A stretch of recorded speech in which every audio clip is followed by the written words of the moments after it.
Bonsoir messieurs et dames, bienvenue à cette édition à 30 télévisions. D'abord, les titres. 5 jours après sa participation au sommet États-Unis-Afrique à Washington, Félix Tshisekedi regagne Kinshasa, rassuré du soutien de plusieurs personnalités américaines au sujet de la situation à l'est de la République démocratique du Congo. Félix Tshisekedi a notamment rencontré le président du comité des affaires étrangères du Sénat américain, Bob Menendez, qui a soulevé la nécessité d'agir comme en 2012 pour que le président rwandais coupe tout appui au M23. Les députés nationaux et sénateurs sont officiellement en vacances parlementaires après la clôture de la session de septembre, clôture ponctuée par 2 allocutions de Christophe Mbosso à l'Assemblée nationale et Modeste Bahati Lukwebo au Sénat. À suivre dans cette édition d'information. La route nationale numéro 1 sera de nouveau réouverte au trafic d'ici le dimanche prochain. C'est le ministre des Infrastructures, Alexis Guissaro, qui l'a annoncé lors de son passage jeudi dans cette partie de la ville de Kinshasa. C'est tout pour les titres. Les détails, c'est tout de suite. Bonsoir. Fin de travaux du 2e sommet États-Unis-Afrique auquel a pris part à Washington le chef de l'État Félix Tshisekedi. Au terme de ces assises, plusieurs résolutions adoptées par les autorités américaines pour le développement du continent africain. À l'occasion, Félix Tshisekedi a fait entendre la voix en dénonçant l'agression injuste du M23 soutenu par le Rwanda. Images et commentaires.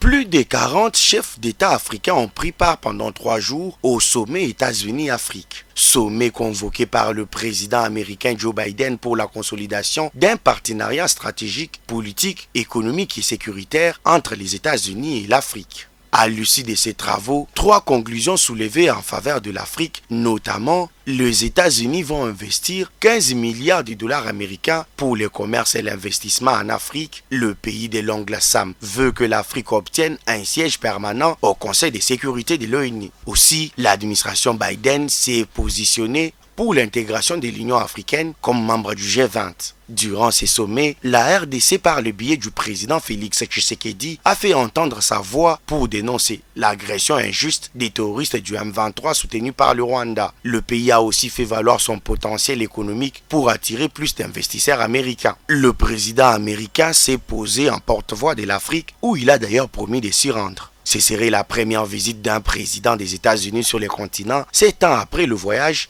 de Barack Obama au Kenya et en Éthiopie en 2015. En marge du sommet États-Unis-Afrique, le président de la République, Félix Antoine Tshisekedi, a échangé autour de la situation sécuritaire à l'Est avec les sénateurs américains Bob Menendez, président du comité des affaires étrangères du Sénat des États-Unis.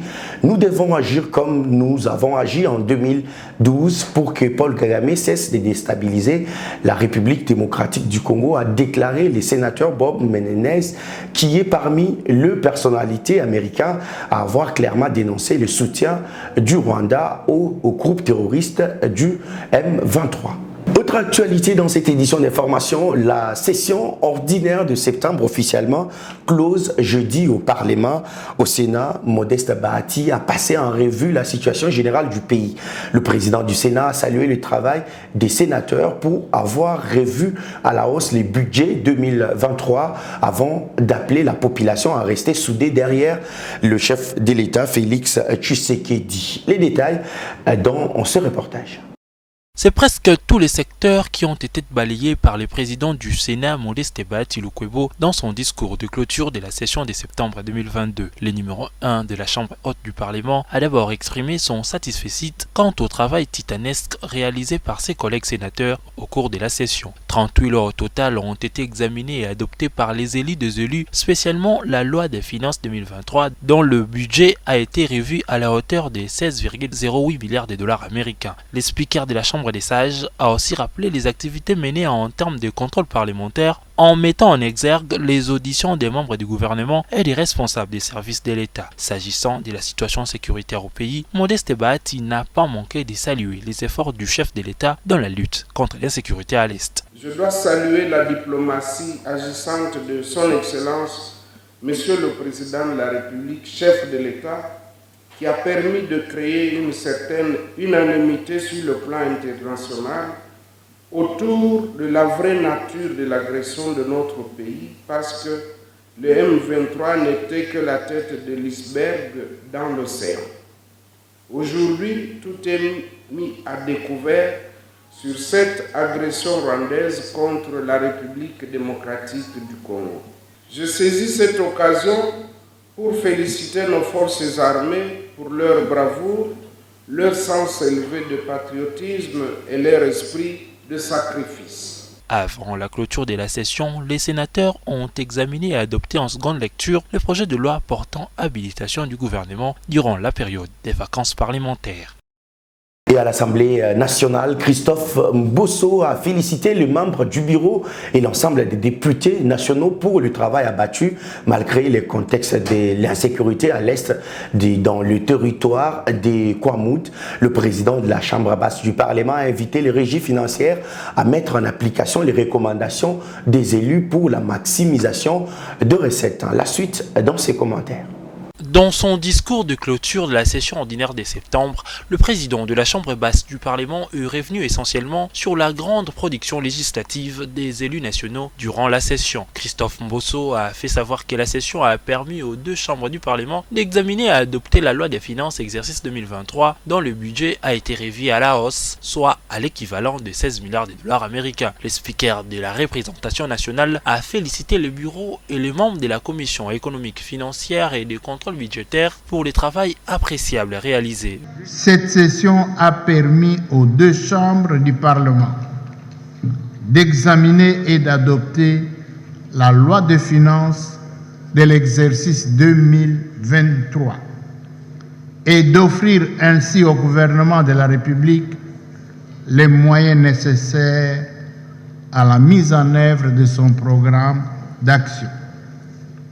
Comme vous le savez, le projet de loi de finances de l'exercice 2023 a été examiné et adopté dans un contexte marqué notamment sur le plan politique par l'amorce du processus électoral devant conduire la tenue des élections générales prévues en 2023 avec la publication en novembre dernier du calendrier des différentes étapes des prochaines élections générales par la Commission nationale indépendante, notamment le lancement de ce mois de décembre des opérations d'identification et d'enrôlement des électeurs. Bien qu'essentiellement budgétaire, la session de septembre a également permis à l'Assemblée nationale de voter plusieurs textes législatifs, notamment le projet de loi portant autorisation de la prorogation de l'état de siège proclamé dans le Nord Kivu et dans la province de l'Ituri. Dans son speech, Christophe Mbosonko Diapwanga a également insisté sur les travaux réalisés en termes de contrôle du gouvernement, des entreprises, établissements et autres. Vous l'avez sûrement compris, le budget 2023 a été revu à la hausse. Il est passé de 15 à 16 milliards de dollars américains grâce au travail de la commission mixte paritaire de l'Assemblée nationale et du Sénat. L'économie du rapport de la commission a été lue ce jeudi à l'Assemblée nationale avant la clôture de la session. Plus de détails avec Joël Moloraï.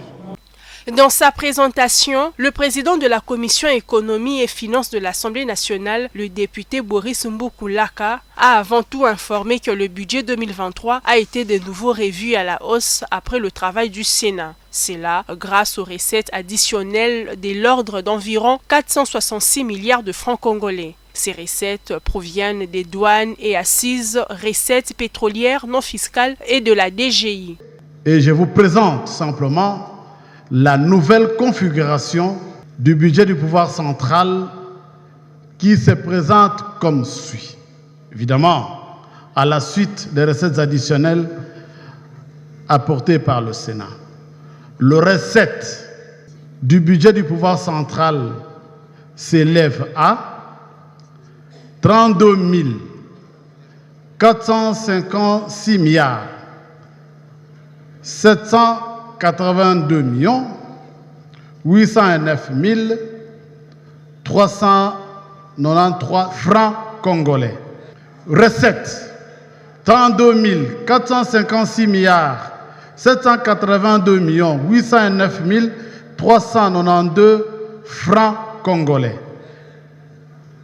Les dépenses, 32 456 782 809 392 francs congolais, soit en dollars 16 52 273 410 dollars. Après sa présentation, le budget pour l'exercice 2023 a été voté par 425 députés nationaux sur le 426 qui ont pris part à cette plénière. La plénière a également réexaminé et voté le projet de loi relatif à l'activité et au contrôle des établissements des crédits, le projet de loi portant blanchiment des capitaux et les financements du terrorisme, le projet de loi portant révision du code pénal. Toujours à l'Assemblée nationale, dépôt jeudi d'une proposition de loi portant prévention et protection des personnes atteintes de la drépanocytose, proposition initiée par la députée nationale Christelle Vanga afin notamment de protéger les drépanocytaires souvent victimes des stigmatisations et discriminations dans la société. Reportage de Yannick Kikouchou.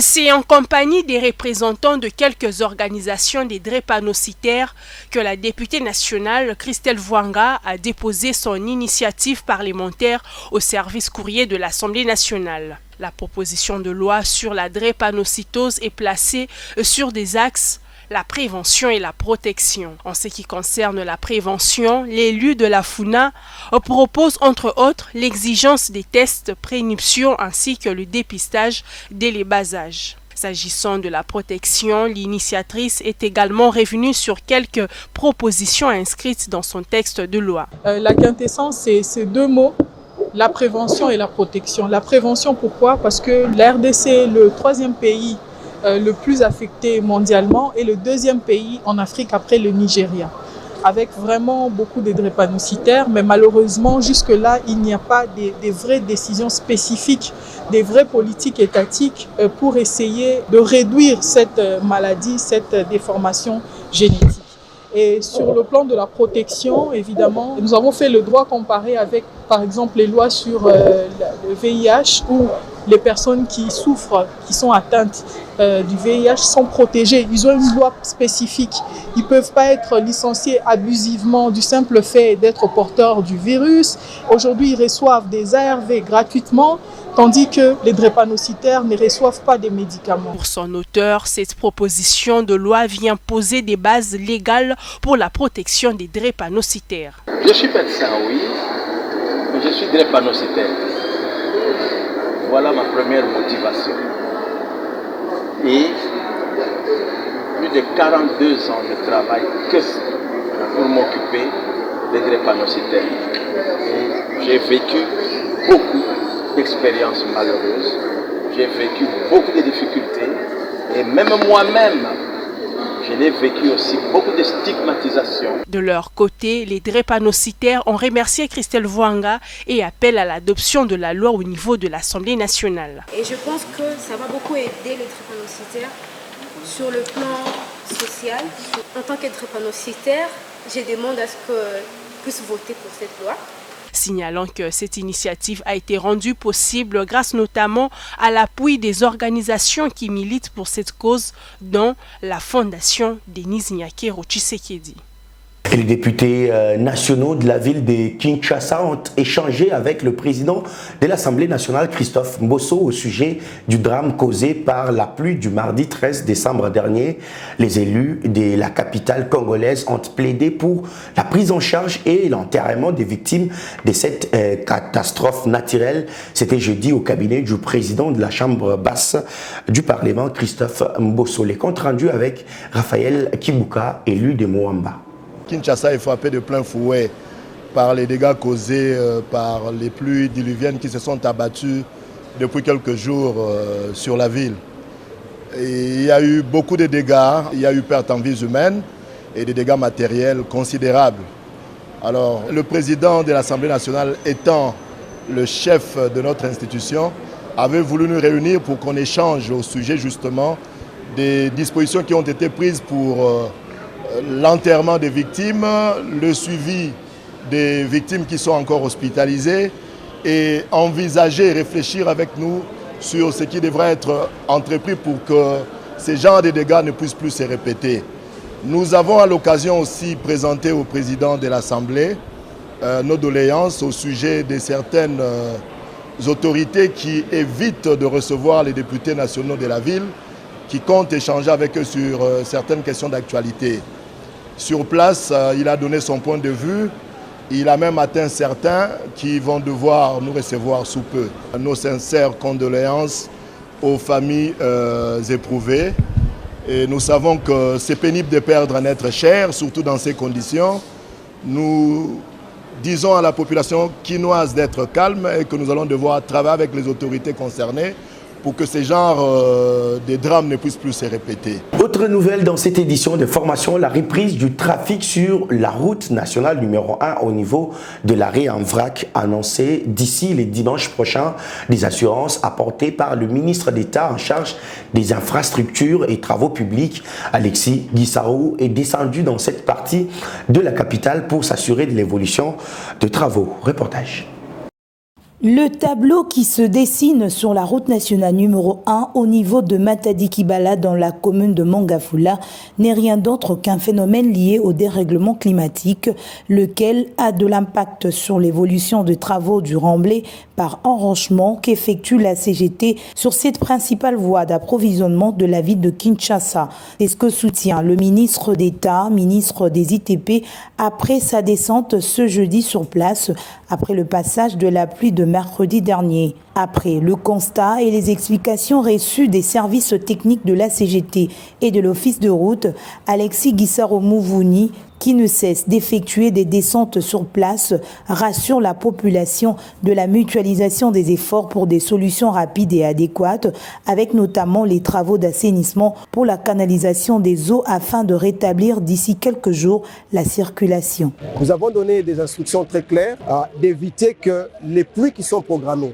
parce que la météo nous indique qu'il y aura effectivement d'autres pluies qui vont s'annoncer. Nous avons donné des instructions pour qu'on puisse trouver comment canaliser ces eaux. Ces pluies diluviennes, ces quantités d'eau exceptionnelles, il faut qu'on puisse en amont pouvoir les canaliser, les contenir. Il y aura des travaux qui seront faits, des bassins qui seront créés pour que effectivement la vitesse des eaux, quand elles vont descendre, soit ralentie par ces différentes dispositions qui vont être prises. Nous allons, à partir de samedi, dimanche, rétablir complètement la route.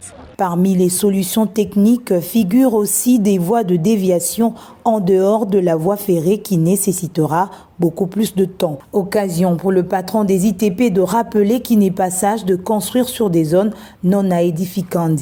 C'est aussi l'occasion pour nous de rappeler que tout ce que nous faisons ici, tous les travaux que nous faisons ici, sont des travaux qui sont faits à pure perte si on ne comprend pas que tout autour de la route qui sont des zones où on ne devrait pas construire.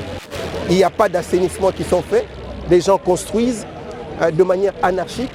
La conséquence, c'est que la nature qui a des règles et des principes, nous ne pourrons pas éviter que ce type de phénomène d'érosion apparaît si on ne prend pas garde. Au cours de la dernière réunion de crise tenue mardi dernier, le gouvernement congolais avait annoncé la démolition très bientôt des constructions anarchiques dans la ville de Kinshasa, une solution globale pour éviter de tels spectacles. Processus électoral, on en parle dans cette édition de formation, lancement par la CENI du niveau 4 de la cascade des formations dans l'ère opérationnelle 1, formation qui se tient en perspective des opérations d'enrôlement et identification des électeurs qui débutent le 24 décembre prochain. C'est le président de la Commission électorale nationale indépendante, Denis Kadima, qui a lancé ce travaux jeudi à l'Institut Mokengeli dans la commune de Lemba. Reportage.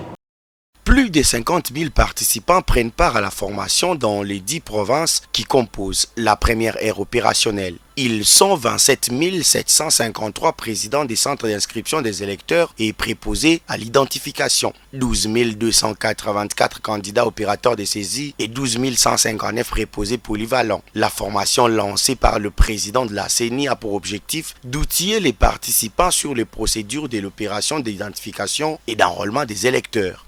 50 224 participants à cette formation vont apprendre à appliquer les procédures sur l'opération d'identification et d'enrôlement des électeurs, mais aussi sur la façon d'utiliser le kit d'enrôlement, les panneaux solaires et le matériel de transmission.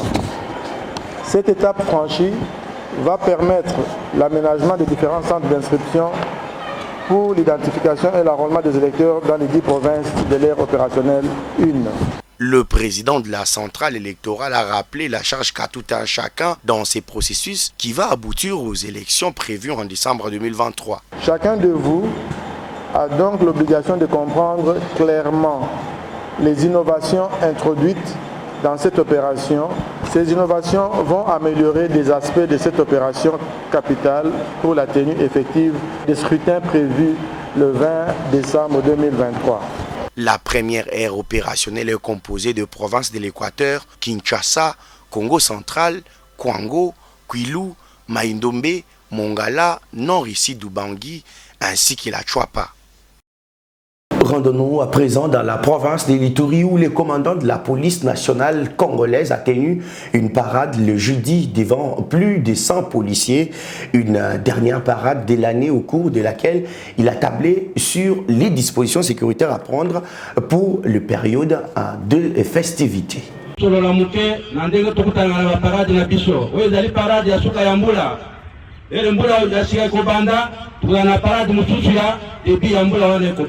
C'est la toute dernière parade de cette année 2022 tenue par le numéro 1 de la police nationale congolaise au Nord Kivu. Le général Abavan Ang adressait un bref bilan et un état des lieux de la province du Nord Kivu, notamment la montée de la violence à Butembo, les calmes relatifs à Beni, les attaques récurrentes du M23 et des ADF dans le Grand et Petit Nord, sans oublier l'activisme de groupes armés à Lubero et Massissi. Le commandant de la police invite ses troupes aux patrouilles pédestres, à la discipline. Il a également annoncé la courtoisie routière pour la période de festivités de fin d'année 2022.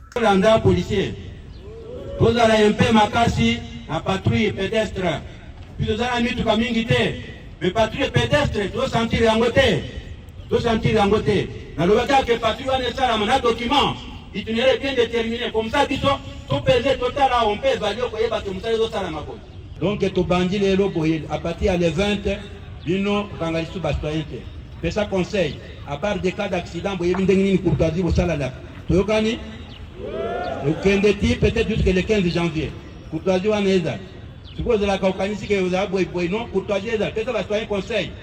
Tout ça, c'est fini. À part des cas d'accident, vous devez quand même gérer. 1050 éléments de la police nationale congolaise, garnison du Goma et Rutshuru ont pris part à cette parade du 16 décembre 2022 au stade Afia de Goma.